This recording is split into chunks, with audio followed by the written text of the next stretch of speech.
최근 고단백 저칼로리 식품 재료로 새롭게 떠오르고 있는 것, 바로 곤충이다. 현재 전 세계에서 곤충을 먹는 인구는 약 20억 명으로 추정되고 있는데 이 육차 산업의 기본적인 게 저희들이 곤충 산업이 들어가 있습니다. 국내 곤충 시장 규모는 약 3,039억 원. 세계적으로 곤충 시장이 매년 성장하는 가운데 우리나라에서도 곤충 산업이 미래 유망 산업으로 주목받고 있다. 얼마 전까지만 해도 혐오스럽다는 인식이 강해 천대받았던 곤충이 새로운 자원으로 재조명되고 있는데 우리가 잘 몰랐던 곤충의 숨겨진 가치에 대해 지금부터 알아본다.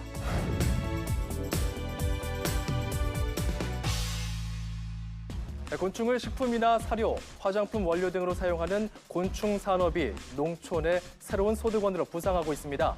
정부가 곤충 자원의 다양한 수요처 개발을 통해 지난해 3천억 원이었던 곤충 산업의 규모를 오는 2020년에 5천억 원으로 확대하기로 했습니다. 농림축산식품부의 통계에 따르면 국내 곤충 산업의 시장 규모는 지난 2011년에 1,680억 원이었던 것이 2015년엔 3,039억 원으로 늘었고 2020년엔 5,363억 원 규모로 급성장할 것으로 예상된다. 곤충을 기르는 농장 역시 폭발적으로 늘어나고 있는데 지난 2012년에 383곳이던 곤충 사육 농장은 2015년엔 724곳으로 늘었으며 지난해엔 1,261곳으로 4년 만에 3배나 늘었다. 곤충 시장이 됐다는 게 그렇게 길지가 않습니다. 약 한 10여 년 전서부터 시작됐다고 보면 맞을 것 같은데요. 2010년도 정도만 해도 불과 약 한 1,000억 원대? 그러다가 2015년도에 와서는 그 규모가 한 3,000억 원대로 늘어났는데 앞으로도 계속 지속적인 발전을 가져올 수 있다고 보고 있습니다. 최근 늘어나고 있는 곤충 농가 중 한 곳을 찾아 나섰다.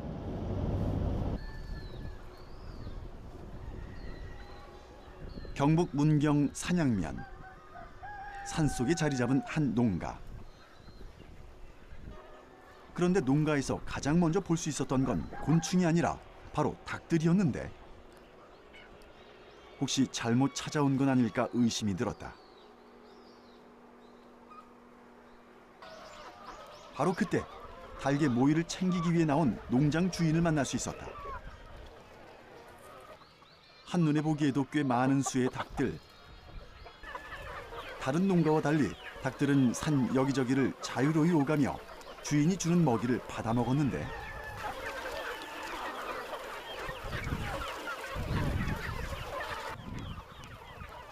닭에게 주는 모이를 가만히 살펴보니 꿈틀댄다. 살아있는 모이인 것이다. 지금 이게 일반 닭모이 같지가 않은데 예. 얘는 어떤 사료인가요? 얘는 동해등의 유충이에요. 동해등해라는 게 어떤 건가요? 동해등해는 파리과에 속하는 곤충입니다. 근데 그렇게 살아있는 걸 아이들이 먹나요? 살아있는 걸 원래 더 좋아하죠.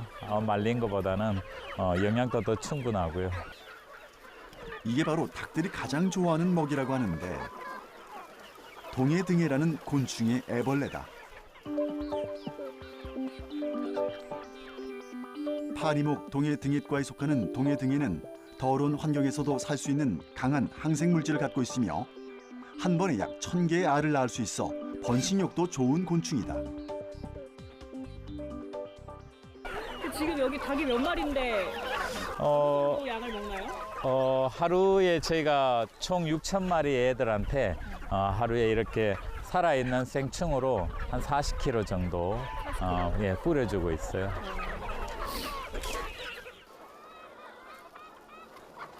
삼 년 전부터 예전에 주던 발효 사료를 끊고 동해등의 애벌레를 닭들의 먹이로 주기 시작했다는 엄재성 씨.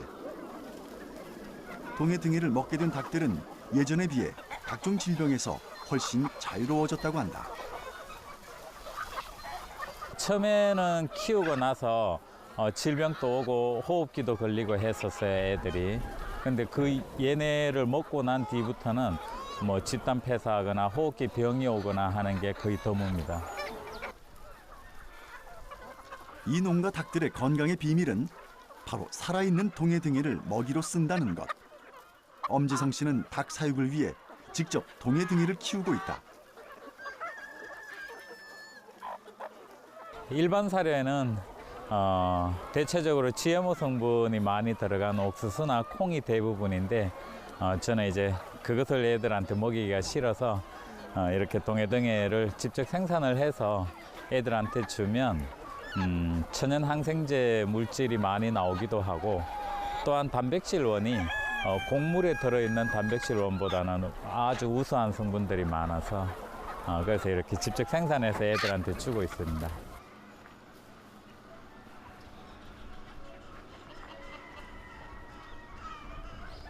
농가 안쪽에는 동해등이를 키우는 곤충 사육시설이 마련돼 있었는데 엄재성 씨를 따라 함께 들어가 봤다.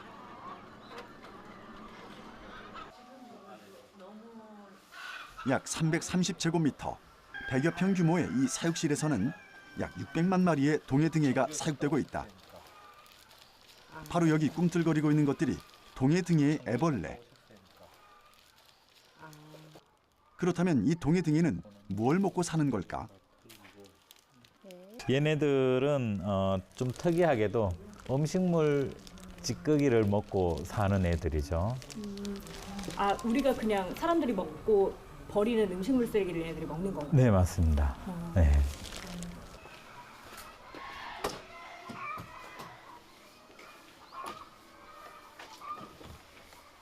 수백만 마리의 동해등해를 사육하기 위해서는 엄청난 양의 음식물 쓰레기가 필요하다.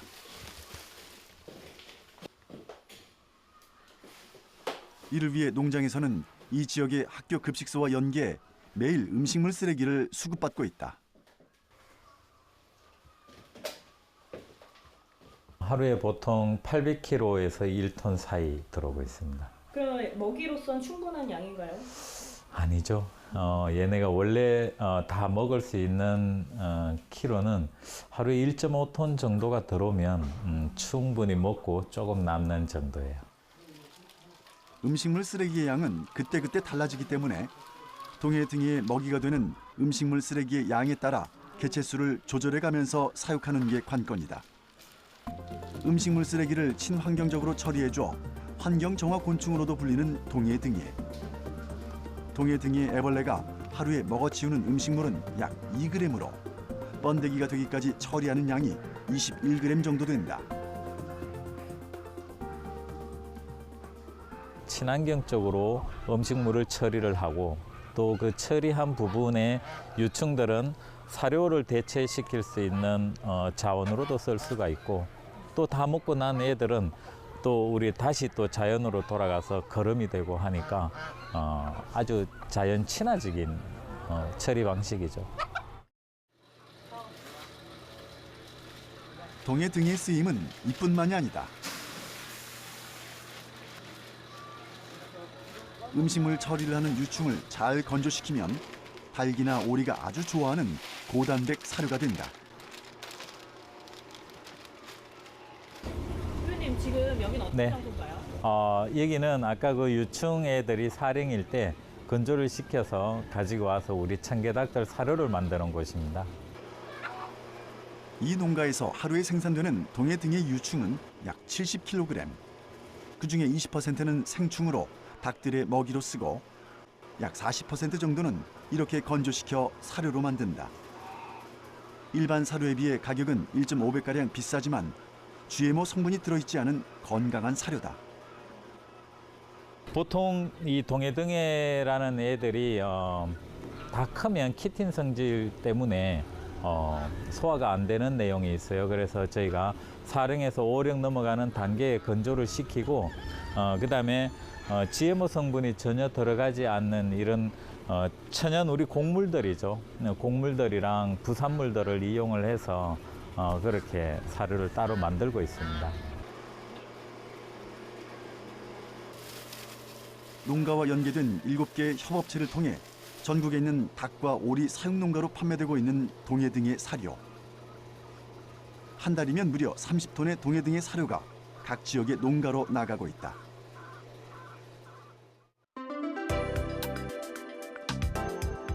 동해등에는 시기별로 그 활용도가 조금씩 달라진다. 가장 쓰임새가 좋은 건 역시 음식물 쓰레기를 처리하고 사료로도 만들어지는 유충이다. 하지만 같은 유충이어도 태어난 일수에 따라 크기와 색깔이 다르고 쓰임도 다르다. 보니까 네. 색깔이 조금씩 다른데 왜 그런 거예요? 여기 있는 애들은 이제 클 만큼 다 컸고 오령 이제 시기가 좀 지나서 성충이 되려고 준비 중인 애들입니다. 여기에서는. 그 검정색이 됐다는 게 네, 번데기화가 돼 가고 있다는 거죠. 번데기가 되기 전까지 열심히 음식물 쓰레기를 처리하는 유충. 4령 미만의 유충들은 사료로도 만들어지며 4령 이상이 되면 완전히 키워 다시 알을 받는 성충이 된다. 얘네가 보통 4령 미만의 애들은 우리 사료를 만드는 데 사용을 하고 4령 이상이 돼서 이 갈변 시기가 오는 애들은 더 키워서 성충을 만들고 난 다음에 알을 받고 나는 그런 순환적인 구조를 가지고 있습니다. 닭과 반려견들의 사료와 보충제로 또 유기농 퇴비나 연료의 소재로 쓰이는 버릴 게 하나도 없는 착한 곤충. 게다가 우리가 먹고 버리는 음식물 쓰레기까지 처리해주는 동해등에는 신이 주신 곤충이란 별명까지 갖고 있다. 하지만 아직까지 그 가치에 비해 활용도가 크지 않은 실정이다. 아직까지 동해등해를 곤충으로 봤을 때 동해등해를 키울 수 있는 사육장이 다른 곤충들보다 비용이 많이 듭니다. 가령 지금 간단하게만 키운다고 해도 비용적으로 뭐 억 단위가 들어가야 되고 또한 음식물을 수급해오는 과정 이것이 제일 어려운 난관이죠. 그 처음에 동해등해를 키우시는 분들이 제일 어렵게 생각하는 부분이 매일같이 음식물을 1톤 정도를 직접 가서 수거를 해와야 된다는 그 점이 제일 어려운 점이죠. 그렇다면 빠르게 늘고 있는 곤충 사육농가들의 이런 고민들은 어떻게 해결해야 할까?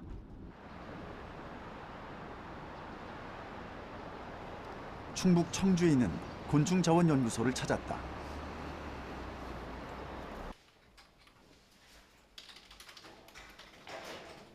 동해등해를 전문적으로 사육하며 연구하고 있는 이곳.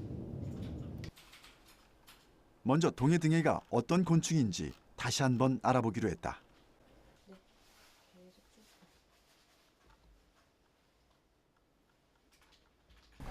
동해등해라는 곤충은 저희가 이제 환경 정화 곤충, 요 근래에는 이제 사료 곤충으로 이제 상당히 이제 각광을 받고 있는 곤충이다 보니까 이제 유기물을 활용해서 동해등해를 효율적으로 이제 사육을 하고 나오는 이제 부산물들을 가지고 저희가 퇴비랑 사료 그리고 이제 오일 생산을 이제 하고 있습니다. 충북 곤충자원연구소에서는 동해등해를 어떻게 사육하고 있을까?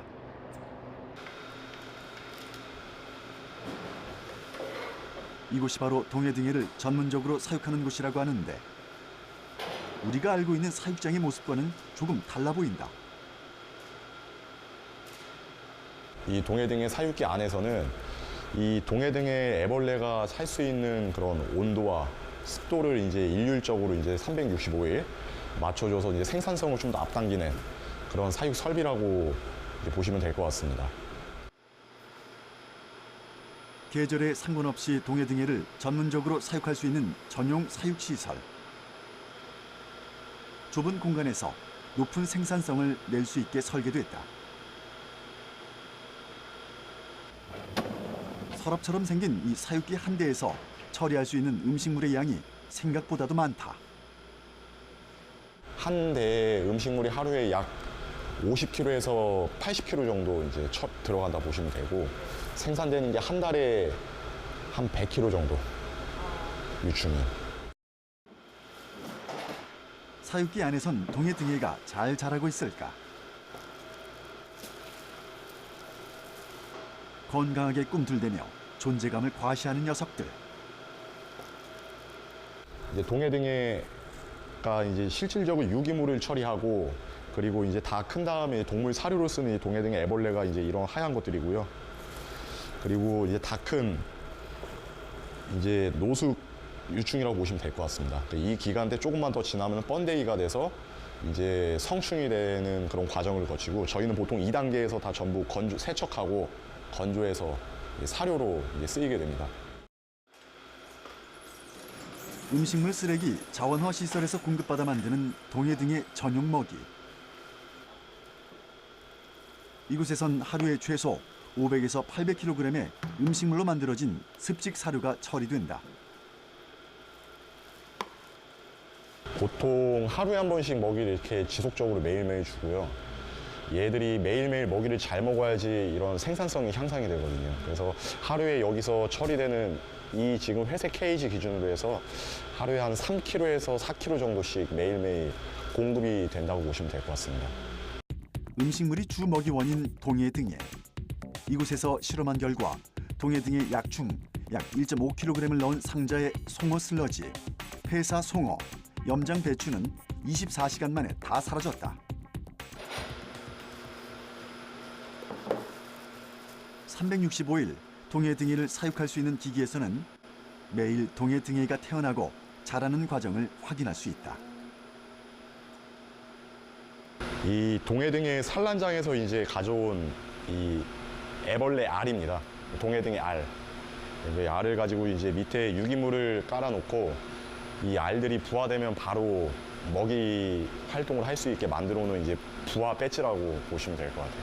얘가 얼마 정도 있다가 한 3일에서 4일 정도 되면은 이제 부화돼서 밑에 있는 유기물을 먹고 이제 새끼 때 크게 되는 거죠.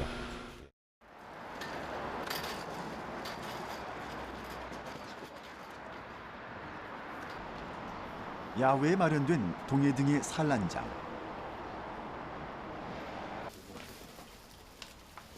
동해 등의 생애 주기는 약 45일로 비교적 짧은 주기지만 성충 한 마리가 약 1000개의 알을 산란할 정도로 종자 확장성과 생산성이 높은 편이다.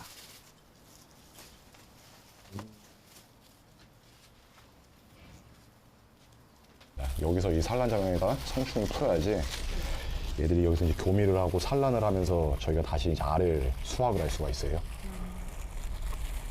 가장 동해 등에 사육하는데 어떻게 보면 핵심적인 일입니다. 저희가 돼지나 닭을 키울 때 종자, 종돈, 종개를 생산하듯이 가장 중요한 작업이라고 보시면 될 것 같아요. 성충들은 일주일 동안 산란장에서 활동을 하며 교미를 하고 3, 4일 후 알을 낳은 뒤 바로 죽는다. 밑에 보시면 이게 지금 다 산란한 알입니다.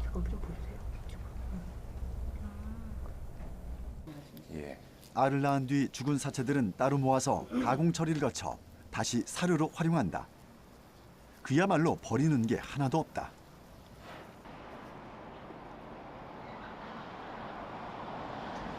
연구소에서는 동해 등의 전문 생산을 위해 가금류의 시험 사육도 함께하고 있다. 동해 등의 유충으로 만든 사료의 질을 연구하기 위한 것이다.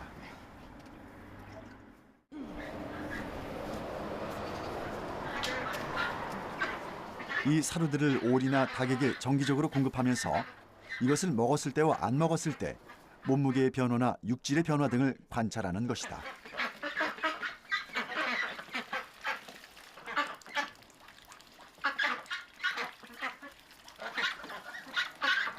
일단 오리 같은 경우에는 저희가 보통 40여일을 키워서 그 다음에 도축을 하거든요.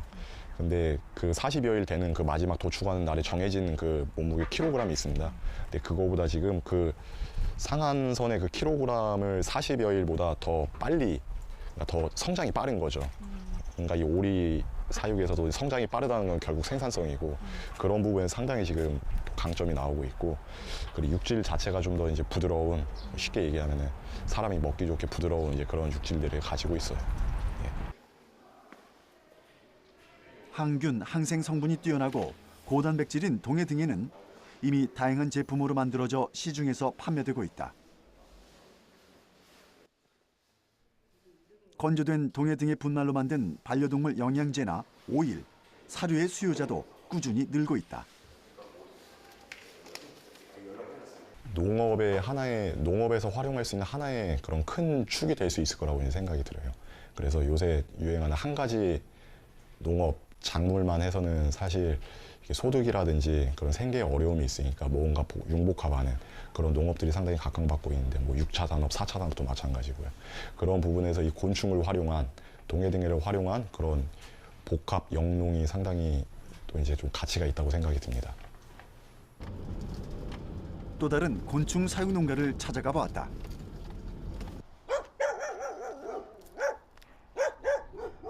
이번엔 식용 곤충을 전문으로 사육하는 농가다. 대표님. 안녕하세요. 예, 안녕하세요. 예. 안녕하세요. 네. 이곳에선 어떤 곤충을 만날 수 있을까? 여기 보시면은 이 흰 점박이 꽃무지의 성충, 그 풍뎅이가 있어요. 식용 곤충의 대표 품종으로 흰 점박이 꽃무지라는 예쁜 이름을 가진 곤충. 꽃무지과에 속하는 대형 풍뎅이로 유충인 군뱅이를 식용으로 많이 쓴다. 이 보시면 특징이 이 등 껍질에 흰 색깔 점무늬가 있어요. 그래서 이름이 흰 점박이 꽃무지 이렇습니다.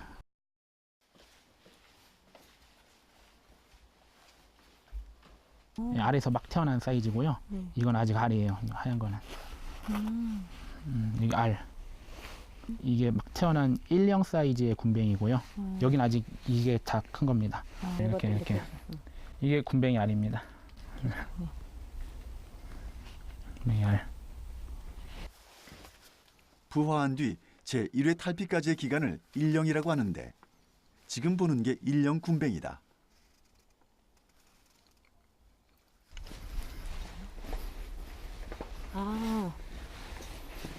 예, 이제 보시면은 아까는 굉장히 작았잖아요. 알도 있고. 근데 이거 같은 경우에는 2령 군뱅이. 그러니까 1령보다 조금 크다고 보시면 돼요. 얼마 정도 기간이 됐다고 이 정도면 한 달 정도 키운 거예요. 이번엔 부화한 지 한 달 정도 된 2령 군뱅이다. 좀 더 키운 게 있어요. 네. 이건 한 3달 가까이 키운 건데 네. 이건 다 큰 거예요. 이 정도면. 다 컸기 때문에 이제 이 정도면은 식용으로 소비가 됩니다. 여기서 더 키우면은 풍뎅이가 돼버려요. 아까 처음에 보신 그 풍뎅이가 되기 때문에. 예. 석 달 정도 키우면 식용으로 쓰이게 되는데 최근엔 건강식품으로 또 각종 요리의 재료로 많이 활용되고 있다. 군뱅이 사육의 적정 온도는 25도에서 30도 사이고요. 그다음에 톱밥의 습도는 한 70%가 적당하다고 합니다. 실제로도 그렇고요. 겨울 같은 경우에는 이제 자연 상태에서는 땅 속에서 월동을 하게 될 거예요. 산에 파보면은 거기서 군뱅이들 쉬고 있습니다. 군뱅이들은 어떤 먹이들을 먹고 자랄까? 예, 이곳은 우리 농장의 발효실입니다. 그 군뱅이 먹이를 만드는 곳이라고 볼 수 있죠. 이게 다 군뱅이 먹이에요? 네. 엄청 뜨겁네요? 네, 지금 이 버섯 배지, 그러니까 톱밥에서 열이 나서 이렇게 뜨거운 거예요. 발효가 되면서 열이 나오는 건가 봐요. 네, 이게 이제 톱밥 안에 미생물들이 있을 텐데 그 미생물들이 이 톱밥을 갉아 먹으면서 나오는 열이라고 보시면 됩니다. 자연 상태에서 군뱅이는 썩은 참나무를 주로 먹고 산다. 이곳에선 발효시킨 톱밥을 먹이로 쓰고 있다. 버섯 농장에서 버섯 수확하고 남은 폐 배지를 저희가 받아오는 거예요. 그래서 그 받아오는 그 폐 배지로 군뱅이 먹이를 만드는 겁니다.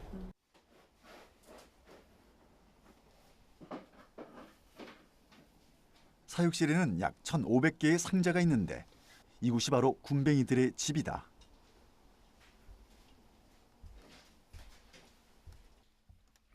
이곳에서 약 15만 마리의 흰 점박이 꽃무지들이 365일 사육되고 있다.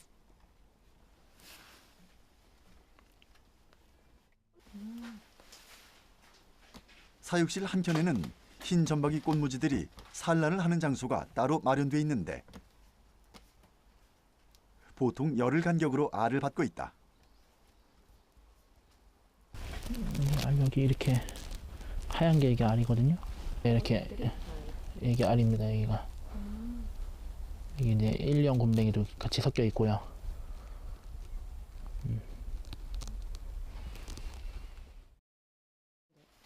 이곳에서도 성충은 잘 키워 종자용으로 사용한다. 성충들의 먹이로는 단맛이 있고 영양이 좋은 과일들을 주로 주는데 여기에선 바나나를 먹이로 쓴다. 성충들은 하루에 약 100여 개의 알을 낳으며 열을 생산량으로 치면 약 50kg 정도다.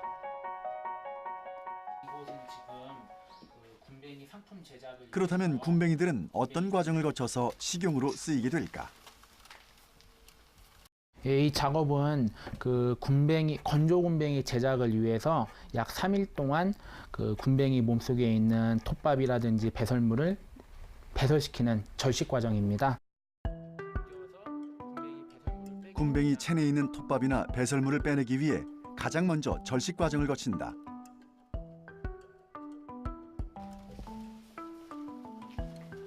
절식 과정을 거친 군뱅이들은 깨끗하게 세척시킨 후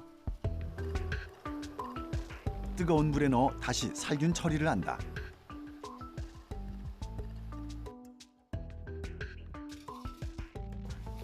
마지막으로 55도씨의 건조기 안에서 12시간 정도 건조시키면 완성. 지금 종류가 엄청 많네요. 네, 이게 아까 그 군뱅이 그 건조기에 돌리고 나온 직후의 모습이에요.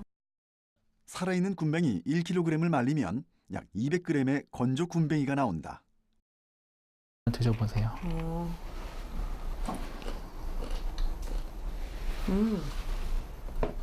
뭔가 네, 새우 같은데요? 네, 말린 새우 네, 그런 맛이 좀 날 거예요. 단백질 성분이 풍부하고 간 기능 개선에도 도움을 주는 것으로 알려진 군뱅이는 식용 곤충 중에서도 몸값이 비싼 편에 속한다. 군뱅이 모양 그대로 말리거나 가루나 진액으로 가공해 다양한 형태로 판매된다. 하지만 아직까지 판로 개척에 어려움을 겪는 농가들이 많다. 김철호 씨는 나름의 방법을 통해 농가 홍보에 나서고 있다. 이 가까운 지역에 계신 분들이 제 농장 블로그를 보고 찾아 들어오시죠. 그래서 농장 구경도 하고 견학도 하고 이제 어떻게 키웠는지도 한번 보고 그 다음에 이제 구매가 이루어지고 있습니다. 지난 2014년 군뱅이 농장을 시작하면서부터 쓰기 시작한 군뱅이 사육일지를 통해 농장이 점차 알려지기 시작했고 지금은 체험학습과 교육까지 진행하고 있다. 이런 수도권에서 이렇게 큰 땅도 아닌 조그만 공간에서 이렇게 많이 키울 수 있다는 것에 대해서 다들 놀라워하시고요. 곤충이 미래 대체 식량으로 주목받고 있는 이유는 엄청난 번식력을 갖고 있으며 영양학적으로도 고단백이라는 점. 또한 좁은 공간에서 적은 양의 사료만으로 많은 수의 곤충을 사육할 수 있고 동물성 단백질을 얻을 수 있는 다른 가축에 비해 지구 온난화에 미치는 영향이 극히 미미하다는 점에 있다. 전문가들은 세계 인구가 향후 30년 동안 20억 명 이상 증가할 것이며 이 인구가 소비할 곡물과 육류의 양 역시 상상 이상일 것으로 예측하고 있다. 지금 전 세계가 곤충 산업에 특히 주목하고 있는 이유다. 과거 혐오스럽다는 이유로 천대받았던 곤충이 빠르게 미래 식량 자원으로 전환되고 있다. 현재 국내 식용 곤충의 시장 규모는 약 60억 원으로 추정되며 오는 2020년엔 1,014억 원 규모로 크게 증가할 것으로 전망된다.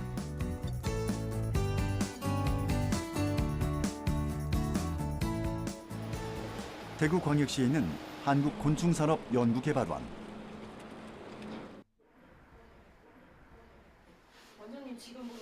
곤충 산업에 관련된 전문 자격 과정을 교육하고 있는 이곳은 식용으로서의 곤충의 가치, 곤충이 주는 정서적인 효과 등 곤충에 대한 다양한 연구와 개발을 하고 있는 곳이다. 이곳에선 곤충의 잘못된 이미지를 바꾸기 위한 인식 개선과 교육도 다각도로 이루어지고 있다. 지구상에 아직까지 마지막 남은 미개척, 미개발 생명체인 건 오로지 곤충밖에 없어요. 곤충이 지금 앞으로의 우리나라뿐만 아니라 세계적으로 곤충이 식용으로 등재된 순간부터 식량 안보까지도 얘기하고 있습니다. 앞으로의 미래 식량의 안보까지도 접목되다 보니까 저희 나라는 이제는 그 2020년부터 물 부족 국가 등등의 자연 생태 환경의 변화에서 저희들은 식량 안보에 가기 위해서는 저희들도 열심히 곤충에 대한 그 식품, 식용이 중요한 게 아니고 새로운 곤충의 종자원, 새로운 종자를 저희들이 개발해서 만들어서 더 좋은 고단백질 식품을 만드는 게 맞지 않나 생각합니다. 곤충에 들어있는 여러 가지 영양 성분을 확인해 보기 위해 해부를 의뢰했다. 지금 해부하고 있는 곤충은 장수풍뎅이의 애벌레다. 자, 이렇게 나오면은 보시면은 이 안에 지금 많은 물질이 많이 나오고 있습니다. 그 중에 한 보면은 그 하얀 나중에 단백질 원이라고 아마 물질이 나올 거예요. 그 흰 부분은 이제 섬유질을 얘기 주로 많이 합니다. 단백질 원이라든지 곤충이 고단백질을 많다고 하는데 바로 이런 게 있죠. 그러면서 저희들이 그 몇 가지 흰 부분 중에서도 안에 내장, 그 수중간이라든지 이런 거 많이 보면서 이 다음에 얘들 DNA까지도 우리가 종자, 얘들 어떤 생명체, 어떤 종자도 될 수 있다고 하는 걸 검증할 수 있는 해부하게 되겠죠. 네, 바깥에는 외피가 있어서 흰기 잘 안 보였어요. 그러나 외피의 피지를 삐끼면은 이제 단백질 원이라고 하는 하얀 부분이 많이 나올 거예요. 엄청 많네요. 네, 이게 많아서 건강하다고 보시면 됩니다. 애벌레의 몸 대부분을 차지하고 있는 흰 부분이 단백질원이 많은 섬유질이다. 해부를 해서 알 수 있는 거는 단백질원을 좀 많이 볼 수 있고요. 그러나 내장을 보면서 얘들이 먹이원이 어떤 불순물이 있나, 건강하냐, 건강하지 않느냐, 또 우리 곤충에서 많이 나오는 보이지 않는 병균이 있습니다. 균이 있나 없나, 또 이 저희들이 건강한 식품이 되기 위해서는 청결 문제, 얘들은 소화기관이 많기 때문에 전반적인 걸 다 이렇게 해부하고서 알 수 있죠. 지금까지는 쥐가 임상실험의 주 대상이 됐다면 앞으로는 곤충이 식용이나 의학실험에 활용될 예정. 또 해부 후 박제를 해서 교육용 표본으로 이용하기도 한다.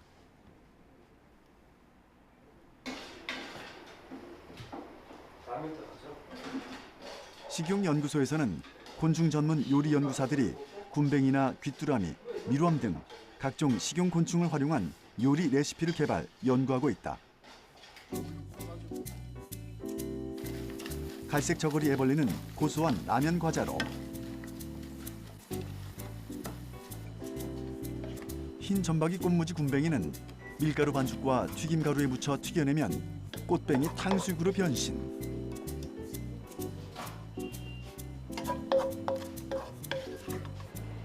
보통 돼지고기를 사육하는 탕수육과 비교하면 과연 어떤 맛이 날까? 탕수육 하면은 보통 돼지고기 많이 하죠. 그쵸. 이러니까 돼지고기의 단백질 원보다 이거는 10배, 20배가 있으니까. 근데 맛이 어때요? 맛있어요. 네. 그렇죠? 전혀 잘 모르겠어요. 네. 고소한 맛만 나서.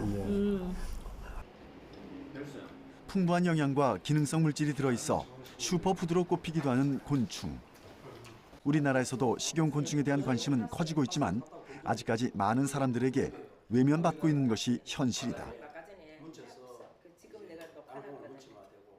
저거 징그러운데 어떻게 먹죠 하지만 사실은 전에들은 가루를 넣어서 음식을 만듭니다. 만들어가고 그냥 먼저 먹게 하고 난 다음에 그 다음에 곤충을 직접 얹어갖고 먹으라 합니다. 그러면은 이거는 정말 못 먹어야 한다. 그 처음에 먹었던 거는 가루를 넣어서 했고 두 번째 거는 이 가루를 그냥 온 마리 곤충으로 넣었다 했다 하면 애들은 그거를 거부감 없이 바로 먹을 수 있습니다.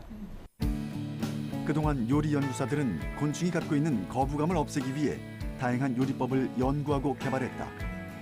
누구나 쉽게 접할 수 있는 곤충 요리. 간편한 레시피를 만들어 식용 곤충 문화가 잘 자리 잡을 수 있게 노력하는 중이다.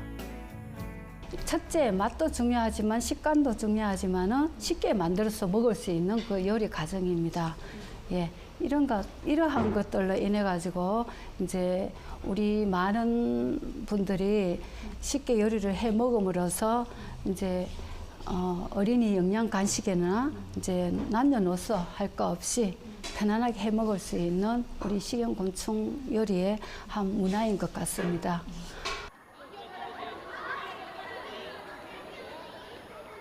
곤충은 아이들에겐 좋은 교육의 도구다.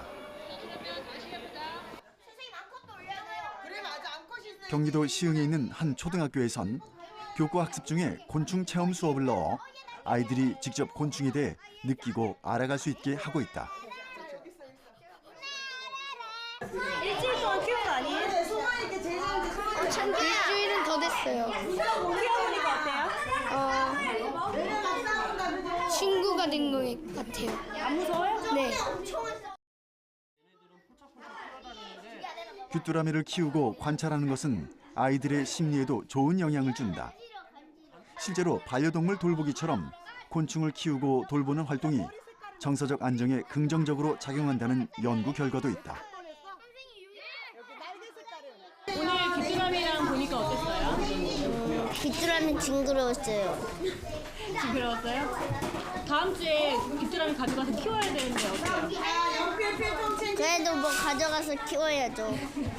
귀뚜라미 보고 수업하니까 어땠어요? 재밌었어요. 재밌었어요? 뭐가 제일 재밌었어요? 귀뚜라미 본 거요. 안 무서웠어요? 네. 곤충 수업 시간에 아이들은 귀뚜라미 소리를 들어보고 그 소리가 마음에 어떤 영향을 주는지 직접 써보는 시간을 가졌다. 이 시간을 통해 아이들은 자신의 감정을 소중히 되새겨보는 법을 터득하고 있다.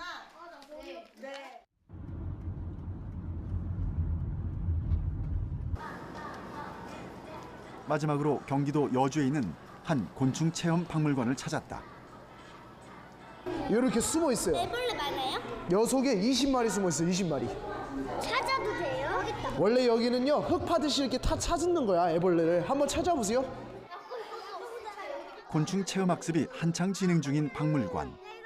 아이들은 스스럼 없이 애벌레를 찾아보고 만져본다.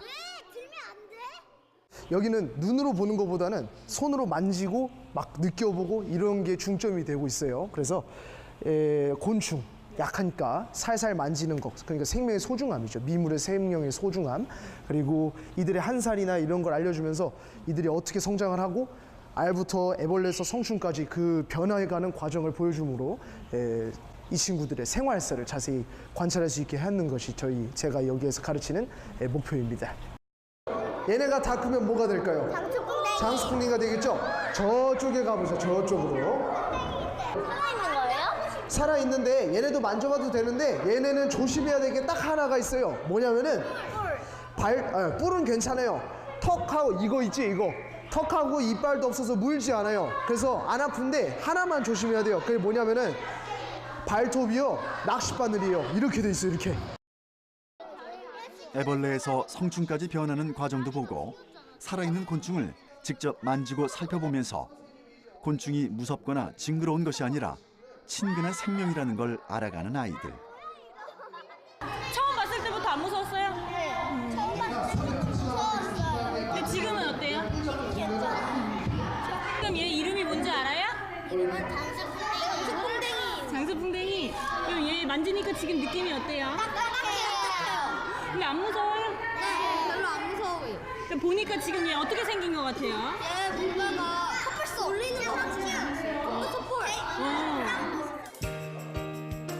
이렇게 곤충은 아이들에겐 좋은 교육의 소재가 된다. 이 곤충이 농업이나 다른 산업과 잘 연계된다면 그 가능성은 더 무한해질 것으로 기대되고 있다. 최근 국내외에서 식용곤충을 포함한 곤충 산업이 유망한 바이오 산업으로 주목받으며 급성장하고 있다. 환경 정화 곤충과 치유 곤충으로 또 차세대 식량 자원으로 새롭게 떠오르고 있는 곤충. 하지만 갑자기 많은 농가가 이 산업에 뛰어들면서 판로를 확보하지 못해 폐업하는 경우도 속출하고 있다. 곤충 사육 농가들의 유통 판매에 대한 시스템 마련과 식용 곤충에 대한 거부감을 줄일 수 있는 방안을 모색하는 일이 필요해 보인다.